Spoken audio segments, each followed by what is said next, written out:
உங்களுடைய பெற்றோரிடத்திலே நல்ல முறையில் நடந்து கொள்ளுங்கள். அல்லாஹ் சொல்லி தருகிறார், இம்மா யபலுவன்ன இந்தக கிபர் அஹதுஹுமா அவ் கிலாஹுமா. உங்களுடைய பெற்றோர்களே ஒருவரோ இருவரோ வயது முதிர்ந்த நிலையை அடைந்து விட்டால் வலா ததஹருமா, அவர்களை வெறுத்து விடாதீர்கள்.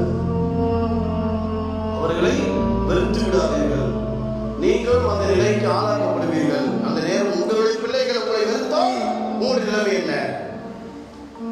ஒருவர் என்ன செஞ்சாரு, தன்னுடைய தந்தையை ஸ்ட்ரெச்சர்ல படுக்க வச்சுட்டு பையனையே கூட்டிட்டு மலைக்கு மேல போறார்.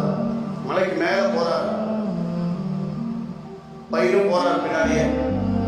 தந்தையை கொண்டு போய் இந்த மலைக்கு மேல விட்டுட்டு மகனை வா போலாம் சொல்லி போறார்.